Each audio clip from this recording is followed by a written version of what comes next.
कि पहले सिर्फ ऑटो ही हुआ करते थे तो हम लोगों का काम थोड़ा ठीक ठाक था।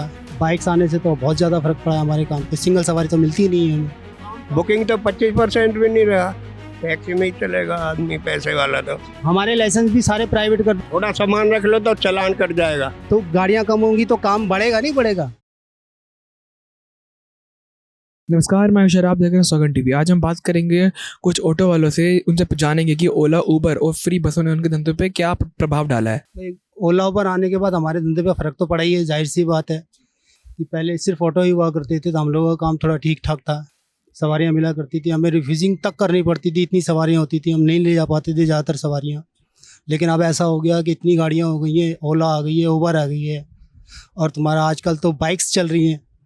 बाइक्स आने से तो बहुत ज़्यादा फ़र्क पड़ा है हमारे काम पे। सिंगल सवारी तो मिलती ही नहीं है हमें, तो फ़र्क तो पड़ा ही है, काफ़ी फ़र्क पड़ा है। जो प्राइस है, प्राइस भी काफ़ी उनका ज़्यादा है, पर फिर भी लोग वही चूज़ करते हैं ओला उबर से जाने से। ऐसा नहीं है, कोई ज़्यादा फ़र्क नहीं है प्राइस में।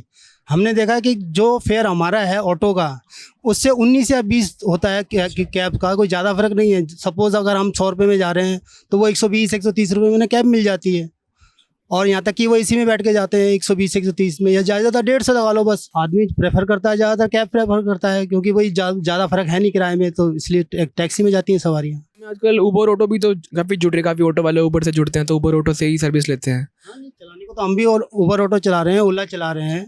बस इससे ये है कि हमें काम मिल जाता है, थोड़ा बहुत सवारी ढूंढनी नहीं पड़ती हमें, लेकिन ज़्यादा फ़र्क नहीं है। जी, ओला से जुड़े हुए हैं, वो बुकिंग तो मिलती ही नहीं है। बुकिंग तो 25% भी नहीं रहा। अब पहले तो इतनी बुकिंग आती थी, 1 बजती थी, दूसरी चालू, तीसरी चालू। अब तो खोल के बैठे रहो 2-2 घंटे, बजती नहीं है, तो काम कहाँ से होएगा। वो 2 व्हीलर वगैरह वो तो उन्होंने और पीट दिया ज़्यादा काम। तो आपको क्या लगता है कि मतलब खुद के दम पे ऑटो चलाना सही रहता है, उबर से जुड़ने के बाद ऑटो चलाना सही रहेगा? नहीं, खुद के दम पे तो चलाने को तो चला लें, पहले भी चलाते थे, लेकिन काम नहीं है ना। अब ज़्यादातर सवारियाँ ऑनलाइन बुक करती हैं, भाई मजबूरी है, ओला उबर चलानी पड़ेगी, नहीं चलाएंगे तो काम कहाँ से मिलेगा। सवारियाँ ढूंढने से रोड पे सवारियाँ तो मिलती नहीं है भाई। जैसे पहले रोड पे सवारी हमें हाथ दे के रोका करती थी, वो सवारी मिलती नहीं रोड पे अब, तो इसलिए मजबूरी है, ओला उबर चलानी पड़ेगी, चाहे वो किराया कम दें या ज़्यादा दें, सवारी के लिए चलाना पड़ेगा, क्या करें। जी, आप बोलिए। अगर ऑटो चलाना है तो ओला उबर चलाना ही पड़ेगा, मजबूरी हो गई है ऑटो वाले की। वैसे तो सवारी मिलती नहीं है, वो सुबह शाम चलो भाई, जो है वो जो बुकिंग मिल जाती है ना। दिन में तो अब गर्मी वैसे है तो टैक्सी में ही चलेगा आदमी पैसे वाला। तो जी, हाँ जी, बोलिए। ये कैब जो चली है ना, पहले क्या था कि सिर्फ कमर्शियल लाइसेंस और जो बैज होल्डर थे वही ये टैक्सी या ऑटो चलाया करते थे, क्योंकि ऑथराइज्ड ही वही थे। अब दिल्ली गवर्नमेंट ने क्या किया है कि बैज कंपलसरी नहीं है कैब चलाने के लिए, आपके पास commercial license, even commercial license भी ज़रूरी नहीं है। अगर आपके पास प्राइवेट लाइसेंस है तो आप कैब चला सकते हो, जबकि कमर्शियल गाड़ी चलाने के लिए कमर्शियल लाइसेंस अनिवार्य था पहले, और बैज कंपलसरी था, बैज भी होना चाहिए था। तो अब प्राइवेट कर दिया सब कुछ, हमारे लाइसेंस भी सारे प्राइवेट कर दिए, तो इसीलिए काम, मतलब इतने गाड़ियाँ हो गई हैं, इतने ड्राइवर हो गए हैं कि इसलिए काम कम हो गया। अब काम है ही नहीं। कमर्शियल उसमें जो है बाइक चलने लगी जो है, जबकि वो चलनी नहीं चाहिए थी, पहले तो बंद हो गई थी, अब शुरुआत फिर हो गई, तो ये काम पिट गया जो है। बगैर कमर्शियल के वो तो प्राइवेट गाड़ी है, 2 व्हीलर जो है, बाइक से स्कूटी, तो उस पर जो है सवारी जाते हैं, कमर्शियल काम हो रहा। कमर्शियल लाइसेंस और बैज फिर से आने चाहिए वापस। बिल्कुल बिल्कुल, क्योंकि हम लोगों ने कमर्शियल लाइसेंस जब बनवाए थे, 3-3 दिन की हमने IDTR में क्लास लगाई थी, ट्रेनिंग की थी, उसके बाद हमें वो जो कमर्शियल लाइसेंस मिले थे। बैज भी तब मिला था जब हमने क्लासेस लगाई, ट्रेनिंग दी, सब कुछ किया, तब हमें बैज मिला। आजकल देखा सिर्फ प्राइवेट लाइसेंस बनवाया लोगों ने और अपना टैक्सियाँ चला रहे हैं। पहले लाइसेंस बनवाया, 3 साल बाद जो है बैच बनता था, 3 साल के बाद, उसके बाद फिर क्लास लगाओ तब वो जो है ट्राई दो तो बैच बनता था। तो अब वो तो ख़त्म कर दिया सरकार ने, प्राइवेट लाइसेंस बनवाओ, कोई सी भी गाड़ी चलाओ। प्राइवेट वाले रोड जाम कर रहे हैं, प्राइवेट वाले रोड भी जाम कर रहे हैं, उनको तरीका नहीं चलाने का, कहीं मोड़ पर ही गाड़ी खड़ी कर लेते हैं, सारी कुछ दिक्कत है। ट्रैफिक में साफ सफाई नहीं, गंदगी, रिक्शे वाले जहाँ मर्जी उल्टा सीधा ट्रैफिक जाम करते हैं, बाइक वाले हैं उल्टा सीधा, उनका कोई है हिसाब किताब से सवारी जा रही है। और बैटरी वालों ने तो दिल्ली का खराब ही कर दिया, माहौल बिगाड़ दिया। थोड़ा सामान रख लो तो चालान कट जाएगा। बैटरी वाला फुल सामान भर के चलो, किधर को ही चलो, उल्टा चलो, सीधा चलो, उनको कोई कुछ नहीं कहता।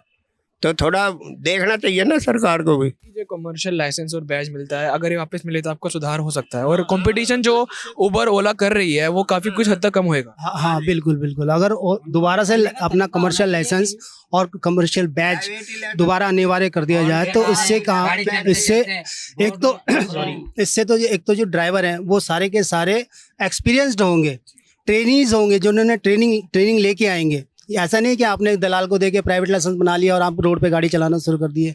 उससे काम अच्छा हो जाएगा और काम बढ़ जाएगा। समझे ना मेरी बात को? अगर जैसे गाड़ियां कम होंगी, जाहिर सी बात है भाई, कमर्शियल लाइसेंस सबके पास तो है नहीं, तो गाड़ियां कम होंगी तो काम बढ़ेगा नहीं बढ़ेगा। और ये जितनी भी गाड़ियां हैं, दिल्ली की गाड़ियाँ दिल्ली में चलनी चाहिए। ये बाहर यूपी, हरियाणा, पंजाब जाने कहाँ की गाड़ियाँ आके दिल्ली में चल रही हैं। पूरी इंडिया की कहीं से गाड़ी लाओ और ओला उबर में दिल्ली में चलाओ, कहीं से ले आओ यहाँ पे चलाओ। हाँ, कोई वो नहीं रहा जो है, इसलिए काम खराब हो गया। नहीं तो काम तो पिटने वाला ही। सिर्फ दिल्ली की गाड़ी दिल्ली में चलनी चाहिए।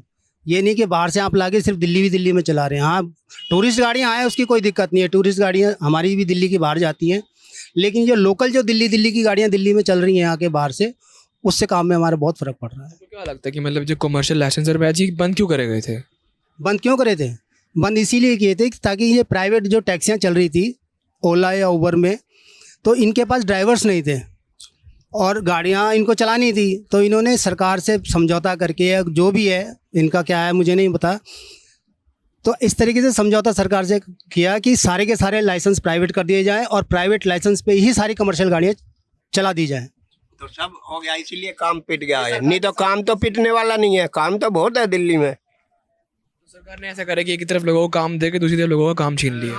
हाँ जी, काम डिवाइड कर दिया सिर्फ ये ओला उबर को फ़ायदा देने के लिए, उनकी गाड़ियाँ चलवाने के लिए। तो ये थी जनता के रैप, चलते आएंगे, तब तक के लिए जुड़े रहिए और देखते रहिए सौगंध टीवी।